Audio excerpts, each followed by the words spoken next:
ये दो तस्वीरें जम्मू कश्मीर में संघर्ष विराम उल्लंघन के चलते लोगों की मुश्किलों की गवाह हैं। राज्य में जम्मू के सांबा और कठुआ जिलों में अंतर्राष्ट्रीय सीमा से लगे गांवों और पाकिस्तान से सटी एलओसी के कई गांवों में हजारों लोगों को पाक की ओर से लगातार हो रही गोलाबारी के चलते भारी मुसीबतों का सामना करना पड़ रहा है। हीरानगर और सांबा के सीमावर्ती गांवों से हजारों लोगों को अपना घर बार छोड़कर सुरक्षित शिविरों में शरण लेनी पड़ रही है। पाकिस्तान की ओर से लगातार बीएसएफ की चौकियों और गांवों को निशाना बनाया जा रहा है, जिसकी वजह से लोग अपना घर बार छोड़कर बसों, ट्रैक्टर, ट्रॉलियों और बैलगाड़ियों से जम्मू के सुरक्षित स्थानों पर जा रहे हैं। लोगों का कहना है कि कभी भी पड़ोसी मुल्क के रेंजर्स गोले बरसाने लगते हैं, जिससे उनकी जिंदगी खौफ में बीत रही है। बहुत खौफजदा हालात है। हमारे बच्चे चिल्लाते हुए गांव से निकले हैं, जिसको जो मिला पैदल भी लोग हीरानगर तक, मतलब चकड़ा तक जो है लोग पैदल भी भाग के आए हैं। तो चल रही है, हमें कोई पता भी नहीं है, इधर गोली चल रही है, नंगे पांव दौड़ रहे हैं। कोई खाना नहीं, कोई पीना नहीं, कोई टल्ला नहीं, कोई कपड़ा नहीं, कोई कुछ नहीं, कोई गड्डिया प्रबंधन पैदल के दौड़ रहे हैं। कई गाँव ऐसे हैं जो वास्तव में वार जोन में तब्दील हो गए हैं। हालात को देखते हुए जम्मू सीमा के सैकड़ों स्कूलों को बंद कर दिया गया है और वहां लोगों के शिविर बना दिए गए हैं। इन शिविरों में बच्चे, महिलाएं, जवान और बुजुर्गों को रखा जा रहा है। बच्चों के लिए खाने और दूध का इंतजाम भी किया जा रहा है। अभी काफी देर के बाद हुई है। वैसे तो 15 दिन से बता रहे थे वो वहाँ के ऑफिसर की फायरिंग शुरू हो जाएगी, आप चले जाओ यहाँ से, लेकिन अभी हम स्टडी कर रहे थे, पढ़ने लगे तो बताया कि फायरिंग शुरू हो जाएगी, जाओ जाओ, और ऐसे डर लग रहा, बात भी नहीं हो रही है वैसे, तो हम आ गए।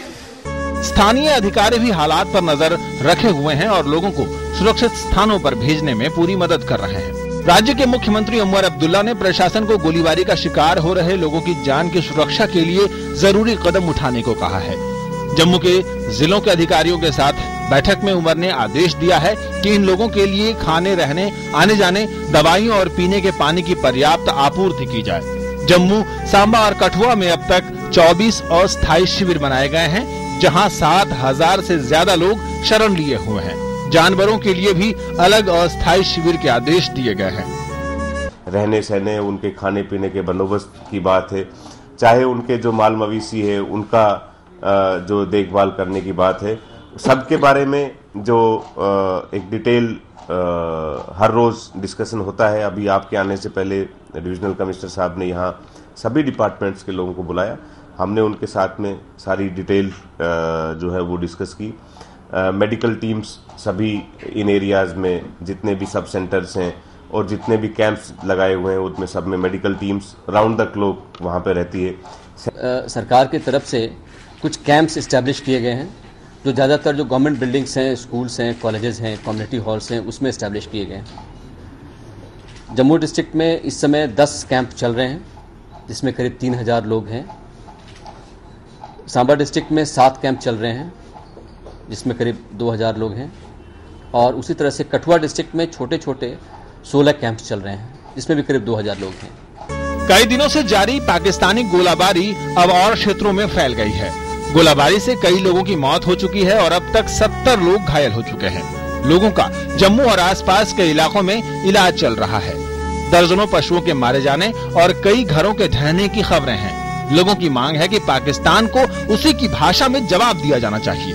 हम कहना चाहते हैं कि इनको करारा जवाब दिया जाए। इस टाइम या तो हमें बंदूकें दी जाए, हम फायर करें। हमारा इतना दिल कर रहा है कि इनको दबा के रखें, इनको पता चल जाए कैसे किसी को तंग करना है। ये सब तो हमारी खुद दे रही है अभी जवाब उनको।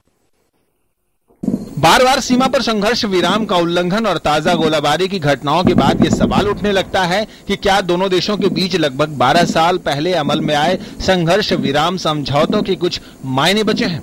सीमाओं पर बनते बिगड़ते हालात के बीच ये संघर्ष विराम उन नागरिकों के लिए मुसीबत बन गया है जो सीमावर्ती इलाकों में शरणार्थियों की तरह रहने को मजबूर हो गए हैं।